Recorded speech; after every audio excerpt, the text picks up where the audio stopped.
Hey, it's your girl, your host, Alzata Florence. Say that. You better say that. Ooh. Thank you for tuning in to the You Better Say That talk show. You better say that. Spreading love all over the community and encouraging one another. Topics that inspire you and me. You've been saying. You gotta say that. Spreading love all over. Hello, and welcome to the You Better Say That talk show, where we dialogue with people from around the world. I am your host, Alzata Florence, and I'm so excited that you took the time to join us today. Today, our topic is running a successful business. Today, we have the Bishop Tifton Dobbs here, who have run successful business for many years with perseverance and determination. He has an awesome story about how he thrived in business and how he's doing well in business and how he's grown in business. He has gone from one bus, which they call the yellow cheese, to 8 buses. He has a new event center called Event All. He also has Dobbs Sources, and he also have a Dobbs Roadside Services. Not only does he have all those business and probably some more, but he is a councilman, and now he is running for mayor of Lynette. He's also the bishop of his church. Amen. So listen, let's welcome Bishop Tifton Dobbs to the You Better Say That talk show. Thank you for being here today, Bishop. I'm glad you're having me on your show, and it's a privilege to come down and be able to talk with you and about my business, and hope that someone hear this and be encouraged to start their own business. Come on now. Yes. What a plethora of businesses that you have, you could really start training somebody how to do this. Right, and that's the whole plan. Iron sharpens iron, and Yes. you would definitely business people can't just be selfish. Right. Right. A lot of people, once they get a nick on something, they don't want to share it with nobody. Talk about it. Don't want to tell nobody how you did it because they're scared of competition. Sure. I'm not scared of competition because it's supposed to happen this way. It's Right. supposed to happen that people see you doing it, and then you help somebody else. And so, can't nobody do it like you. Right. So that's why I'm not scared of competition, because what God has me is for me. It's for you. You can open up another bus coming right beside mine, but my name is my brand is my brand. That's right. Their brand is their brand. It's just like all the restaurants that's opening up. They sit them side by side. You got Burger King, you got Crystals, you got Wendy's, all in one spot. Right. But can't nobody do it like each one of them. That's Everybody right. got their own unique meat and burger. Yeah. And spices or whatever it is they put on to make it different. So it's the brand. It's the brand, exactly. And then too, you've been so successful, and you don't mind paying it forward. No, the knowledge, the information, you don't mind paying it forward, and that's one reason why. And God knows your heart, and that's one reason why you're successful. Right. At what you do. So so again, we're glad to have you here today. So let's dive in our conversation. Tell us just a little bit about yourself. Well, my name is Tifton Dobbs, and I live in Lynette, Alabama. I'm married to Daphne Dobbs, and we have 6 children. And I live in Lynette, Alabama. I've been in law enforcement. Let me start over. I wanted to be a singer out of high school. I wanted to be Michael Jackson. Okay. Actually. Oh my goodness. That didn't work out. That didn't work out.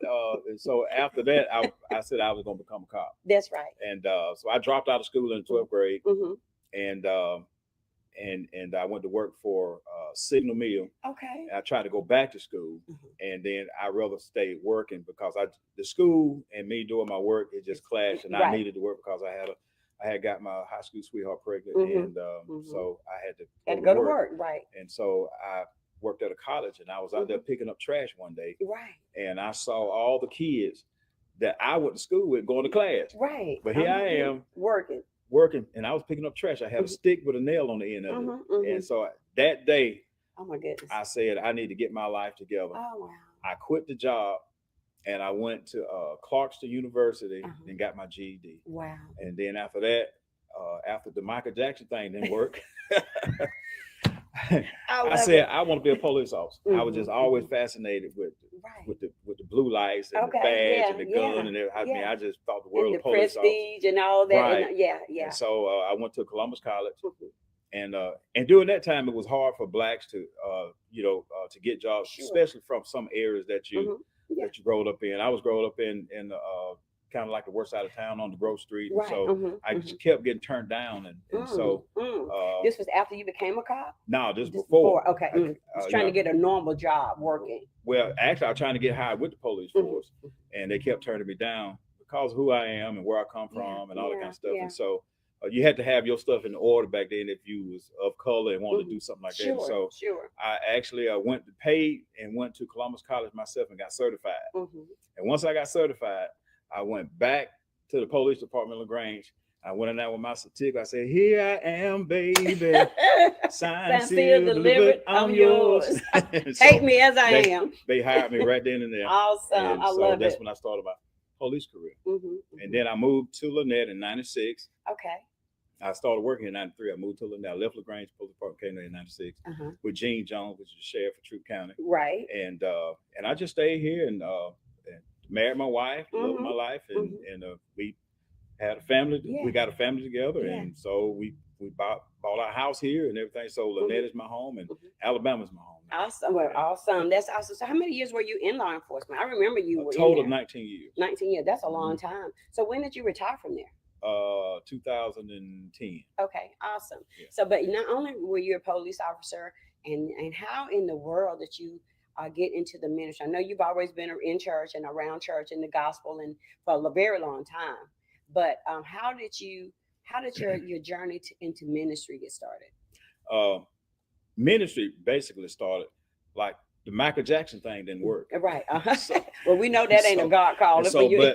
But I always liked it to play. Sure. The piano. And so I learned how to play the piano, and Darryl Hurston, LaGree McCamey, all those were two people in my life back then that really taught me how to play. So I started playing for churches, and then so I found my Michael Jackson hood in the church. Right. So your fortune and fame. Right. So I started playing in church, and then when I came to Lynette, I noticed that, especially in the West Sharma district, there's it wasn't really nothing for the kids to do over there. And so I basically started a choir.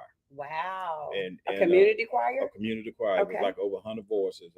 All over the valley came. Really? And we stayed together a long time. And so out of that kind of started my ministry work. And then we traveled all over the place. And that bus you talking about, that yellow cheese bus. Yeah, we traveled all over the states, singing with Shirley Caesar, Dottie People, Donna McClurkin, William Brothers, Lumsey Sisters, just to name a few. Yeah. And so I was called to preach in, I want to say 98. Okay. And under Bishop Dr. Bertha Hodge. Yes. And she the one that licensed me. And then that's when it started. Right. And so actually Bertha Hall was, I was her, I call her, I tell her I'm your guinea pig. She practiced on you. Or lab rat. Right. Because during her time, I was her first minister that she licensed. Oh, wow. She performed, she did her first marriage, which was me and Daphne. And she did her first funeral, which was my son. So, oh, wow. So she practiced on you a lot, didn't she? Right. She got a training in with me. Yes, she's awesome. I love that lady, and she meant a lot to me. And for all the years of growing up too, Reverend Edmondson was my spiritual father. Okay. Yeah. And he taught me a lot, and I'm the first person that he baptized when he went to Bethlehem Baptist Church, me and his kids. Yeah. And so he was my spiritual father. So its ministry started right there among those good people. Yeah. Good foundation. Foundation. Well, how long have you been in ministry? And what's the name of your church? Name of my church is Anointed by Faith. That's right. Anointed by Faith Ministry out of LaGrange, Georgia, 129 Sunset Street. And you still pastoring there, and you've been in ministry over what, 20, 30 years? 98. Yeah, we going say in 3 more years it'll be 30 years. 30 years. Yeah, 30 years. Awesome. Wow, that's a long time. And I've been pastoring going on 15, I think. Okay. Awesome. Well, you have a good spiritual foundation. You know, you got over your Michael Jackson, you know, for fame, you know. But so now we've been through, you know, growing up, wanting to be, you know, famous with Michael Jackson, and you know, and then you started ministry. How in the world did you begin your business journey? You know, how did you? What thrust you into the business world?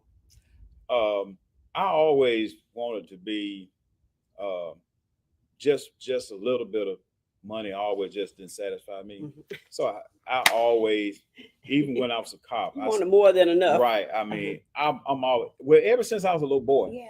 I would cut grass. Oh, wow. My great uncle, his name was Freed. He would make me he would go around getting old mowers off of people's junk piles and stuff like that. He would make mowers, and then he fixed me one, and I would cut grass. When I was probably 11 or 12 years old, my granddad, the little bro Fanny, he would come get me, and we would go puck wooding.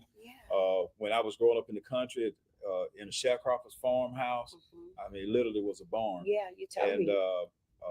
They would, if you want school clothes or whatever, you know, we had to go out in the field and plow the potatoes up and shuck corn and peel peas and all that kind of stuff like that. And so I always was a worker. Right. And so I wanted to always just have my hands in something. So that tenacity to actually have my own money was always there. Right. But the love of policing hindered me from actually making my own dream come true. So God had to do it another way. Gotcha. Right. And the other way that God did it is that I started a choir out of that group, right? Sure. And then so in that choir, we was renting buses. And that was expensive, I'm sure. Right. And so then out of them buses, I had to sometimes you just gotta follow God's plan and not your own. Come on, that's always. Yeah. Right. And so you just let God. If you let God, if God knows that He's moving you and you hearing Him, then God gonna put you where you need to be, even though you don't even know what's going on. Yes. I had no idea. I want to be Michael Jackson. I don't want to be no bus owner. You know, other than a cop, that's all I wanted to do. Nothing else mattered. I just wanted money outside of that. So all the same time, I was trying to make money, but my passion was with that choir. I liked it to sing, and so I even quit law for them for a little while because they put me on the shift where I couldn't go sing with that choir. Oh wow! And so when I started that choir, we had to get the buses and rent the buses. We had a lot of kids that take off out of town, and so that got expensive. That's when we bought Yellow Cheese. Gotcha. When we bought Yellow Cheese, then we got going so far. After that, we needed another Greyhound bus to ride in because Cheese got uncomfortable. Right. And it probably got full. Right. And then I don't know if you remember it or not, but you know, we had an air conditioner back in the window. You know, one of those house air conditioners. And we had a generator under the bottom. We had this big old square 27-inch TV with the knobs on it. Not on the bus. Somebody on the bus. Somebody welded it in there and put it on the platform. Right. So we actually y'all were making it happen. We making it happen. I mean, we customized that thing. But anyway, the Lord, with no money, I can't tell you how I done it. With no money, the Lord allowed me to buy my first MCI.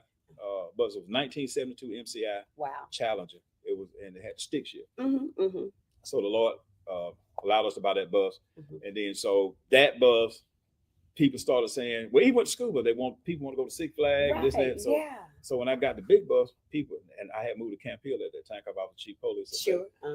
They wanted, people started, want to go to Chattanooga, I could make some money out of this, So that's how I actually got started with the buses from starting that choir.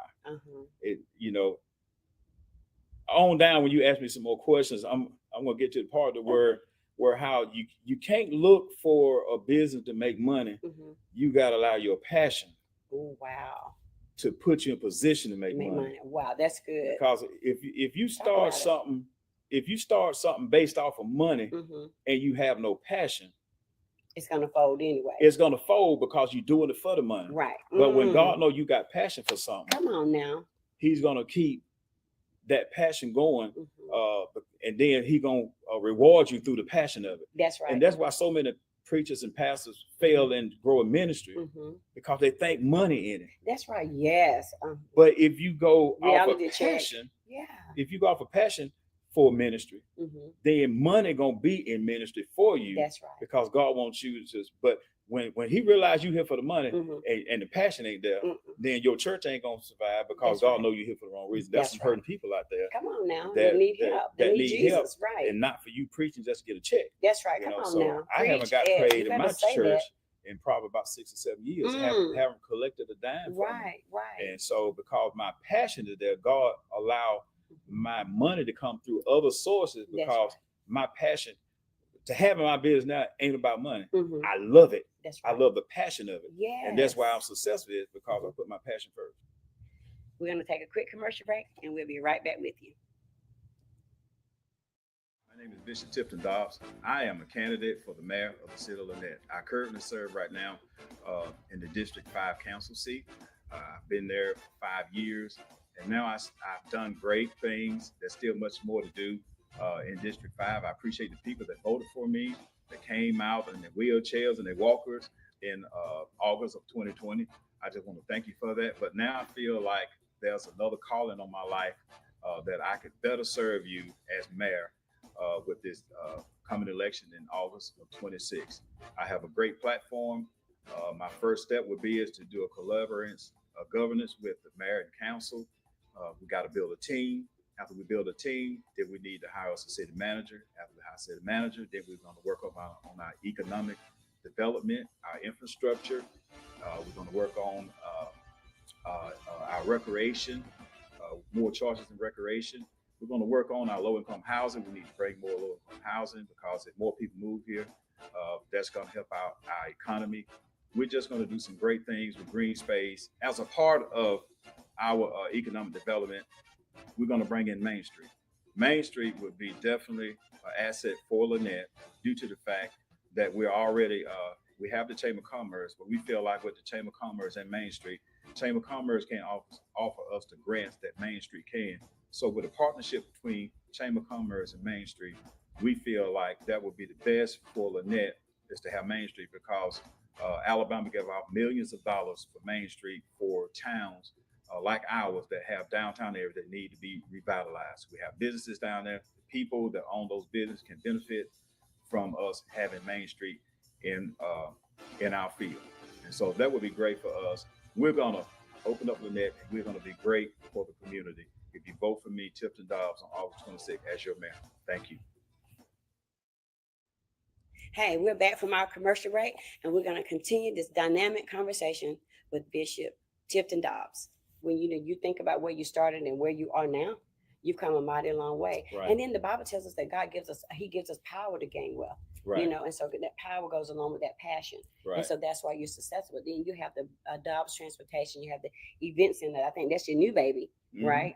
And then I know the sources, and then the other one was the roadside service. That's huge. And see, all that goes on the transportation to a certain degree. That is awesome. Well, tell us a little bit about you talked about really how to be successful. You got to have passion. You got to have heart, and not just about the money, Mm-hmm. but because the love of money is a root of all evil. Mm-hmm. But God, hey, we have to have money. Right. Money answers all things. Right. But when you have a passion, and then your passion is in the right place, then God He will elevate you. He will bless you, and you'll have enough to be a blessing. Am I right about it? Yeah. One of the things about being successful, Mm-hmm. let me touch on that just a second. Okay, go ahead. When you start a business, to be successful in that business, mm-hmm. one of the things that you definitely gotta investigate is your choices. Okay. Once you investigate your choices, and what I mean is find out what level you at, how you're gonna start. Mm-hmm, mm-hmm. Some people start at a level that they're not. Right. So now they're in a place where they shouldn't be. Right. Mm-hmm. Because the fact is that most business, when they open, they close within 6 to 15 months. That's right. Because they started you didn't know your level when you started. Mm-hmm. Mm, so you started at a level that you couldn't keep up with. Mm-hmm. And so when you realize, like, just say for instance, when somebody wants to start a grass company, mm-hmm. and so don't go out here and spend your credit up on buying zero turns and all the kind of stuff like that, because financially that's just credit you got, mm-hmm. but you got to make the money to pay that money back. That's right. So you can start a business off of if you're gonna cut grass, go to the pawn shop, Get get you a lawnmower, whatever level you at. That's right. Get you a lawnmower and a weed eater and a rake and a blower from the pawn shop. That's right. You can probably get all that on the $500. Exactly. Go make your money first. Yeah. I'm at this level. Pay that off. And when you're at this level, then you can succeed because you already figure out I am here. Right. I'm not there, so ain't no sense in me trying to pay money to be here because I'm in a place I'm not supposed to be. So when you figure out where you are, then you can kind of stay right there and grow your business. Exactly. And what takes us down is that we trying to take other people with us. And when you're trying to grow your business, it's one thing I found out that everybody can't go where you got to go. That's right. And then everybody's not on your level. And so a lot of times we'll close a business or we'll be unsuccessful because we listen to too many people that's not where you're at. Exactly. Can't see what you see. Right. And then they trying to tell you what to do. And now you folding because they are not up there seeing what you see. Right. And I use the analogy of the giraffe and the turtle. Okay. If the turtle is on the ground and he can only see across the grass. And then so a giraffe's neck, a giraffe is made to be big. Yes. His organs is made for him. Right. The heart is made bigger than anything else because he got to pump blood all the way up his neck. That's right. And so the anatomy of a giraffe, if he bent his head over too long, then he would pass out and fall over because he was made to be big. That's right. And his heart made to pump blood up, not down. And so ain't no sense of arguing with a turtle that's not on your level about what the giraffe see across the trees because all he can see across the grass. That's right. And so we spend too much time trying to convince folks that's only can see across the grass when you up in the treetops looking across the trees. So I don't bend my neck no more trying to talk to turtles to make them understand what I see. That's right. Because they're not on my level to see where they're at. But I want to encourage people to get to the level. Right. Come on up. Right. Come up. Right. Exactly. Don't spend too much time because everybody just not going to go. Exactly. Well, that's in anywhere in life. No one's on the same level. No one is in their Christian walk, the same. It's different levels. So some people are mature, some people are not. Some people, it depends on where you are. Right. You know what I'm saying? So that's a very good analogy of what you shared just then about the turtle and the giraffe. So let's remember that. We need to remember that. Okay. Right. So as a business partner, you are successful because you're determined and your resilience. You didn't quit when times get hard. You didn't stop when things got rough. You know what I'm saying? You persevered and you were determined to succeed. Right. And anytime you are handling your business or ministry or whatever you're doing, you have to be determined and you have to be resilient because opposition is coming. It's coming no matter what. So you've been successful in business. How important is it for you to give back to the community? It's very important. If you got a God business, you better learn this. If you got a God business, you can't really have a savings account. Right. Exactly. With a God business. Right. God don't want you to he didn't have you to be successful. You can put the money in the bank and save it. Right. God don't have a printer to print out money. He don't have a printer to print out checks.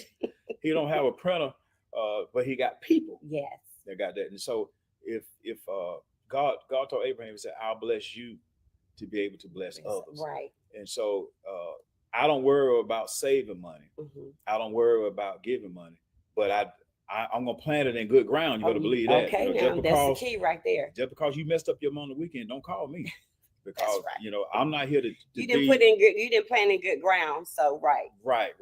And so out of that is that I give back to the community because I like the residuals that God send back to me. Because I'd rather plant a $3,000 seed to get $30,000 back on the end. It's all about causing that wheel to keep turning, doing what God do, blessing people that God tell you to bless. Not everybody to call, but when God calls you and tell you to bless, and so giving back to the community is one of my big things I like to do. Right. And I don't go on Facebook and film me doing something for somebody because broadcasting it. Because I'm gonna tell you now, if somebody walked up to me and say, I don't lost my lights off or something like that. If somebody hear that my lights off, they come to my house, Facebook Live on and this and they say, well, the Lord sent me here to tell you that we're gonna pay your light bill. And then I'd rather leave my lights off. Right. Because this may be my moment, and I don't want, everybody on Facebook knowing my business. And so I don't want to be humiliated because you got to bless me and I got to let everybody know. So so the Bible speaks about the right hand not knowing what the left hand does. That's what it says. And so, and particularly speaking on those lines, that you ain't got to let everybody know when you bless them, because your reward gonna come from him. That's right. And so that's how I look at it. If I'm paying for somebody groceries, something like that, if they in line behind me, I say, hey, let me pay for your groceries. And I ain't gonna film me on Facebook just to get some credit from them. I want to get credit from God. And so exactly, that's where it's coming from. That's where it comes from. Well, we know that you've done a lot of things in the community, because I think when you started your Dollar Transportation, you used to do it for the churches for free, and that was a blessing. Nobody knew about that, but the people that you blessed, and then it's okay for other people to toot your horn. It's okay to, for other people to say, I was blessed, by, the free service that you gave to the churches, or to the elderly. I remember when my son was in high school, I would call you. I was like, hey, we need a bus, and you would give us a discount, and you would bless us and make sure that we had everything we needed. So you've been a blessing to the community, and like you said, your reward will come from the Lord. And, you don't have to worry about shining, because God will shine the light on you, So you've been a councilman for how many years? This going on 5 years. Okay, 5 years. And, well, I'm going to go back to this because I want you to talk about this for a few minutes. Okay. Tell us about BU. Okay, BU is like we were saying earlier, about how we're supposed to help people. When we make it, you don't want to keep the recipe. That's right. Share the recipe. Right. When grandmama, they be like, well, we ain't gonna tell you. I can't tell you my recipe. Right. Can't tell you about the sauce. Right. Right.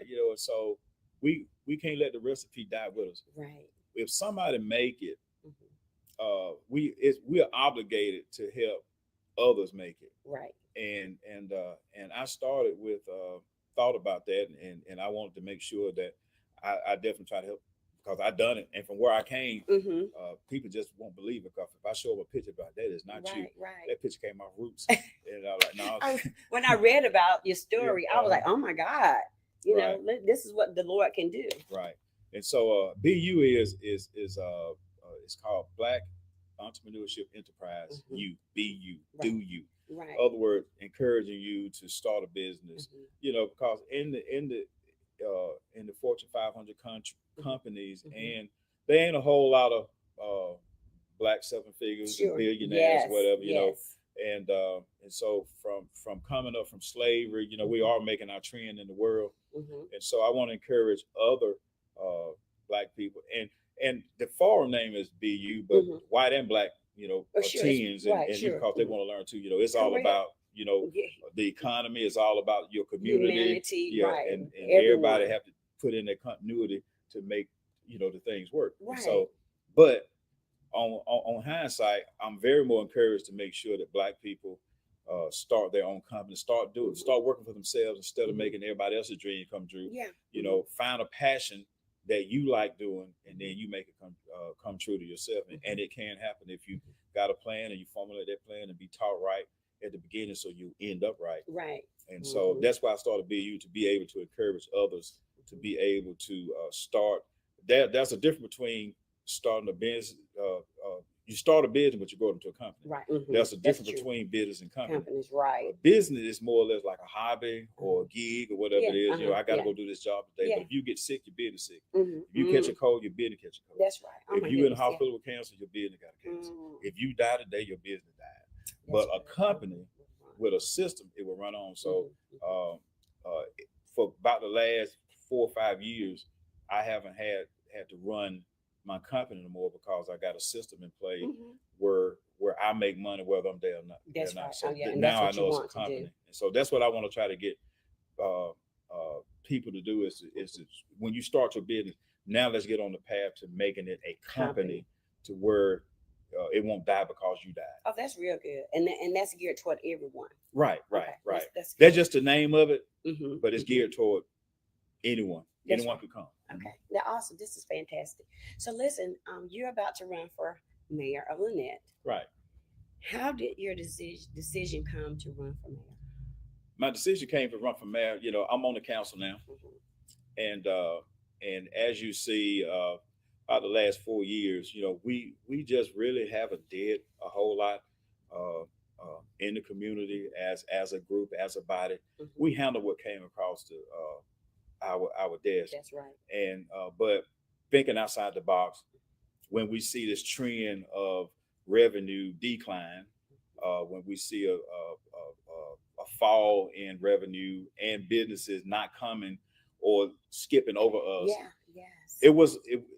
I couldn't do a whole lot. I tried to bring several businesses into Lynette, and for a whole lot of other reasons, they couldn't come because of water in one building, this and that, a whole lot of stuff like that. And Sure. so, a lot of like the Piggly Wiggly left, and that Yes. and that complex up there, and that got a lot of empty buildings. Sure. It's just a whole lot I can't do as a council person. Right. And so I feel like I serve District 5 well. And but now God got and I'm gonna say it on the camera. God told me to run. Right. Okay. But He didn't assure me of when. Right. He just told me to run. When God told you this, you can run. So That's right. That's like it. like I told the current mayor, today, I said I ain't running against you. Right. I said I'm just, the Lord told me to run. Right. And He may want me to lose. That's right. So I'm out of it altogether. And He got somewhere else He shifted me That's out to. right. So wherever He want me to go. But I want to run because I have the economic intelligence. Sure. I have the audacity to go outside the box. I see what the town need: more green space. I see I could bring in more business because of my economic skills, and I see where I could manage money because I deal with my own 7-figure budget, and I can work with the city of Lit 7-figure budget. That's right. And so I just got all the know-how to I feel like I'm the best choice that Lynette got out of everybody that's running because of my skills. And I just see where right now that I would be the Renaissance man to be behind the desk to influence the other council members that will come on board, that we all put this stuff in a bowl. Right. And then everybody input. Yeah. And then we bring out that's right. what we need to send Lynette forward, because this election gonna be something special. Yes. Because we on the decline. Right. And you remember seeing that movie with Denzel Washington, Flight? Oh yes. Yeah. I remember and you remember when they first took off, something happened on the plane in the back of the wing where it made the plane start going down. That's right. And then Denzel right at some part of it said, "Hey, we don't lost hydraulics. Right. We're gonna keep going down." That's right. And then he said, "I gotta roll the plane." And when Denzel rolled the plane started falling. Start flying straight, but it was upside down. Right. Well, I don't care which way Lynette fly. You just want it to fly. I want to stop the drop. That's right. Yeah. He said, I got to stop this. I got to stop this dive. He said, I got to stop this dive. And so right now, I think I'm the one that can stop the dive. You the Denzel on the plane. I'm the Denzel. We're going to roll the plane. That's right. So Lynette, we're going to roll the plane so we can stop the drop. We can stop the dive. And so that's why I want to run, because I can stop the drop. Awesome. Well, is that your platform? Is that your platform? My platform basically a progressive man.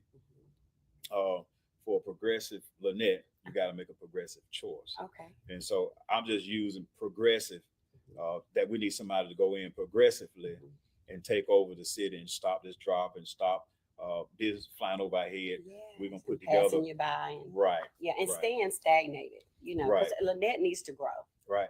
Lynette got to have a network. That's right. We got to have a network of people. In order to get stuff in Lynette, it can't be just one entity looking out for us. We got to have a network now at this point, because everything is just going over us. But I feel like, and it might not happen in 4 years, but we're gonna go in there real hard, and people gonna see a different right off, because we definitely got things to do. The council that I'm with now, they declined to put sewage out from the Hampton Inn to the interstate.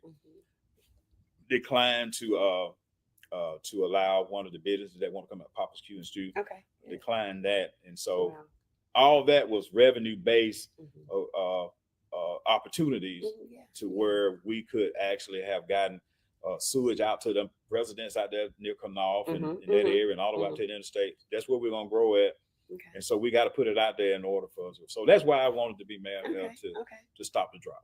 Well, I tell you what, you're gonna be awesome in that position, and I like how you want to bring everybody together Right. because you can't do anything by yourself. You have to have support. You have to have a team. You have to have unity, Right. and I think you're gonna strive to do that and be successful. And Lynette is gonna benefit from you being the mayor. Right. You know, That's that one of time the comes. problems. On Lynette, I mean, now is that that we are not together. We all friends, Mhm. but when it comes down to different views and ideas, Mhm. we there have never been a meeting where we discuss where we're taking Lynette. Okay. There have never been a meeting Wow. to where do we see Lynette going? What's the next step? Oh, wow. I've been on that 5 years and I ain't been Never to that heard meeting it. yet. Wow. And so That's not good. one of the things that I found out, and even some of the stuff that we do vote on, is some of it pass, some of it don't. But what I found out, if you don't develop a team, Right. if you don't develop the people got to respect you, Mhm. and everybody got to say, we got to get in there and figure out Mhm. what's best, and we go with that idea, That's right. and we all agree on it. Okay. So my first step is to develop Mhm. a awesome team, Yes. to not just be about me and my ideas, Sure. but I want to incorporate everybody's ideas. Mhm. And if your idea is the best thing out over me, Mhm, then that's mhm. where we're going. That's it. That's the route That's we're gonna it. take. It That's ain't gonna be all about me. Mhm. I want to look good because everybody. This is something we all We do, look good. and That's we right. all gonna look good. That's it. That's it. I know how. I'm chief of police. Yes. And Mhm. then I liked it how and even as pastor, Yes. people come in, they see your folks doing good, Right. then they're gonna come say, Yeah. Pastor, Yes. you did really good, but you ain't touched nothing out there. Mhm, mhm, But mhm. it's the team That's that right. made you look good. That's And so it. my officers and detectives or whatever, Mhm. when they go out to solve cases, this and that, Mhm. it makes the chief look That's good it, because I yes. hired the right people. That's right. Exactly. That is so powerful. Well, we have a great mayor. He's been here for 21 years, Mhm. and he has brought Opelika so far. So we give kudos to Mayor Gary Fuller. He's done a great job. So we have a great mayor here. So Okay. this is his last term, so he's on his way out. But listen, congratulations for winning an award for distinguished businesses in our area. Yes. From the East Alabama Black Chamber. Woo, I was woo. so happy. You were so happy? Yeah, I was happy. Well, we're so glad that you were happy. And again, we're down to the end of our show. We thank you so much for coming, taking the time out of your busy schedule to come be on the You Better Say That talk show. Okay. We wish you well in the election, and hopefully you'll get a chance to come back after you win. Yes, ma'am. Is that a deal? Yes, ma'am. Okay, awesome. Yes, well, listen, this is the end of our show. Listen, check us out on the You Better Say That Facebook page, the You Better Say That YouTube page, and my personal page. Until next time, You better say that.